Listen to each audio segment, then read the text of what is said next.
Hi dears, welcome to another video. എൻ്റെ മറ്റൊരു വീഡിയോയിലേക്ക് എല്ലാവർക്കും സ്വാഗതം.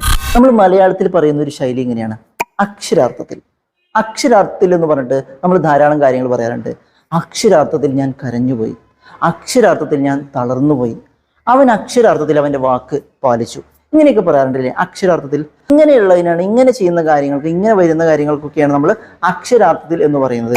ഒരാൾ പറയാണ് അക്ഷരാർത്ഥത്തിൽ കരഞ്ഞു എന്ന് പറഞ്ഞാൽ എന്താണ്, സാധാരണ കരയും പോലെയല്ല, ശരിക്കും മനസ്സറിഞ്ഞ അയാൾ കരഞ്ഞിട്ടുണ്ട്. അപ്പൊ ഇങ്ങനെയുള്ള കാര്യങ്ങൾക്കൊക്കെയാണ് നമ്മൾ അക്ഷരാർത്ഥത്തിൽ എന്ന് പറയുന്നത്. ഇത് നമ്മൾ ഇംഗ്ലീഷിൽ പറയുകയാണെന്നുണ്ടെങ്കിൽ എങ്ങനെയാ പറയുന്നത്, അതിനെക്കുറിച്ചാണ് നമ്മൾ നോക്കാൻ പോകുന്നത്. അത്തരത്തിലുള്ള കുറച്ച് വാചകങ്ങളും നമുക്ക് പഠിക്കാം. അപ്പൊ സമയം കളയാൻ നമുക്ക് വീഡിയോയിലേക്ക് പോവാം.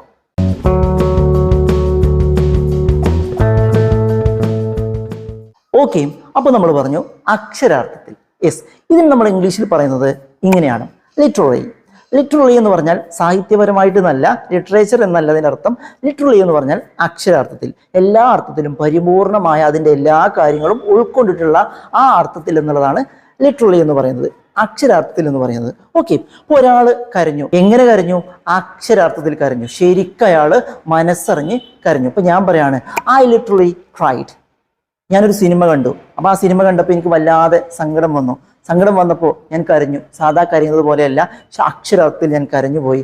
I literally cried, I literally cried, അക്ഷരാർത്ഥത്തിൽ ഞാൻ കരഞ്ഞുപോയി. ഒരാൾ പറയാണ് ഞാൻ ആകെ തളർന്നു പോയി. എങ്ങനെ തളർന്നു പോയിട്ടുണ്ട്? അക്ഷരാർത്ഥത്തിൽ. ഇതുവരെ ഞാൻ ഇങ്ങനെ തളർന്നിട്ടില്ല, എല്ലാ അർത്ഥത്തിലും ഞാൻ ആകെ തളർന്നു പോയിട്ടുണ്ട്. എങ്ങനെയാ പറയാ? I literary tired, I literary tired, ഞാൻ ശരിക്കും അക്ഷരാർത്ഥത്തിൽ തളർന്ന് തരിപ്പണമായി പോയിട്ടുണ്ട്. I literally tired, I literally exhausted, ഞാൻ ശരിക്കും തളർന്നിട്ടുണ്ട്, ഇങ്ങനെ പറയാം. അതുപോലെ തന്നെ ഒരാള് നമ്മൾ പ്രതീക്ഷിക്കാത്ത രീതിയിൽ നമ്മളെ ഞെട്ടിച്ചു കളഞ്ഞു, എല്ലാവരെയും ഞെട്ടിച്ചു കളഞ്ഞു. എന്തെങ്കിലും മത്സരത്തിൽ വിജയിച്ചിട്ടോ അല്ലെങ്കിൽ പ്രതീക്ഷിക്കാത്ത രീതിയിൽ എന്തെങ്കിലും കാര്യങ്ങൾ ചെയ്തിട്ടോ നമ്മളെല്ലാവരെയും ഞെട്ടിച്ചു കളഞ്ഞു. നമ്മൾ ഒരിക്കലും പ്രതീക്ഷിച്ചല്ല ആ ആൾ അങ്ങനെ ചെയ്യുമെന്ന്. അപ്പൊ നമ്മൾ പറയാണ് അവൾ അക്ഷരാർത്ഥത്തിൽ എല്ലാവരെയും ഞെട്ടിച്ചു കളഞ്ഞു, അവൾ അക്ഷരാർത്ഥത്തിൽ എല്ലാവരെയും ഞെട്ടിച്ചു കളഞ്ഞു. പബ്ലിക്കായിട്ട് ഒരാളെ കരണക്കുറ്റി നോക്കിയിട്ട് പൊട്ടിച്ചിട്ടുണ്ടാവും എന്തെങ്കിലും അനാവശ്യം കാണിച്ചപ്പോഴേ.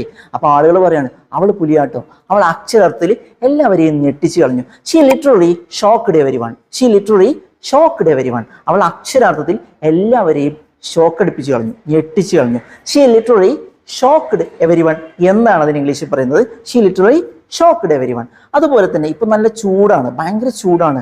അപ്പോൾ എല്ലാവരും അക്ഷരാർത്ഥത്തിൽ ഉരുകുകയാണ്. എല്ലാ വർഷത്തെയും പോലെയല്ല, ഈ വർഷം ഭയങ്കര ചൂടാണ്. അപ്പൊ പറയാണ് എല്ലാവരും അക്ഷരാർത്ഥത്തിൽ നിന്ന് കത്തുകയാണ്, ഉരുകുകയാണ്. People are literally burning, people are literally burning. ഹോ വാട്ട് എ ഹോട്ട്, എന്തൊരു ചൂടാണ്. പീപ്പിൾ ആർ ലിറ്ററലി ബേണിംഗ്, ആളുകൾ അക്ഷരാർത്ഥത്തിൽ നിന്ന് ഉരുകുകയാണ്. ഇപ്പോഴാണ് ശരിക്കാ പറഞ്ഞ ഗൾഫിലുള്ള ചൂട് നാട്ടിലേക്ക് എത്തിയത്. പീപ്പിൾ ആർ ലിറ്ററലി ബേണിംഗ്, ആളുകൾ അക്ഷരാർത്ഥത്തിൽ നിന്ന് ഉരുകുകയാണ്, ഇങ്ങനെയും പറയാം. ഇനി അതുപോലെ തന്നെ ചില ആളുകളെ കുറിച്ച് പറയാറുണ്ട്, ചില ആളുകൾ അക്ഷരാർത്ഥത്തിൽ വിജയിക്കാൻ വേണ്ടി ജനിച്ചവരാണ്. അവരൊന്നിനും പരാജയപ്പെടുന്നില്ല, എല്ലാം ജയിച്ചിങ്ങനെ കയറിക്കൊണ്ടേയിരിക്കും. ചില ആളുകളെ വിജയം കാണുമ്പോൾ നമ്മൾ അങ്ങനെ പറയാറുണ്ട് അല്ലേ, ചില ആളുകൾ അക്ഷരാർത്ഥത്തിൽ വിജയിക്കാൻ വേണ്ടി ജയിച്ചവർ തന്നെയാണ്, അവരെല്ലാത്തിലും വിജയിച്ചുകൊണ്ടിരിക്കും. ഇതെങ്ങനെയാ പറയാ? Some people are literally born to win, some people are literally born to win. ചില ആളുകൾ അക്ഷരാർത്ഥത്തിൽ വിജയിക്കാൻ വേണ്ടി മാത്രം ജനിച്ച ആളുകളാണ്. some people are literally born to win, ജയിക്കാൻ വേണ്ടി മാത്രം അക്ഷരാർത്ഥത്തിൽ ജനിച്ചവരാണ് ചില ആളുകൾ എന്ന് പറയുന്നത്. ഓക്കെ, അപ്പൊ ഇതാണ് നമ്മുടെ അക്ഷരാർത്ഥത്തിൽ എന്ന് പറയുന്നത്, അല്ലെങ്കിൽ ലിറ്റററി എന്ന് പറയുന്നത്. ഇനിയും ധാരാളം സെന്റൻസുകൾ വേണമെങ്കിൽ നമുക്ക് പറയാൻ കിട്ടും. നിത്യജീവിതത്തിൽ നമ്മൾ ധാരാളമായിട്ട് ഈ ഒരു പദം ഉപയോഗിക്കുന്നതാണ്. ഓക്കെ, അപ്പൊ എന്തായാലും ഈ പറഞ്ഞ കാര്യങ്ങൾ നിങ്ങൾക്ക് ഇഷ്ടപ്പെട്ടുണ്ടാവും, മനസ്സിലായിട്ടുണ്ടാവും എന്നാണ് ഞാൻ വിശ്വസിക്കുന്നത്. മനസ്സിലായിട്ടുണ്ടെങ്കിൽ തീർച്ചയായിട്ടും നിങ്ങൾ ഈ വീഡിയോ ലൈക്ക് ചെയ്യണം.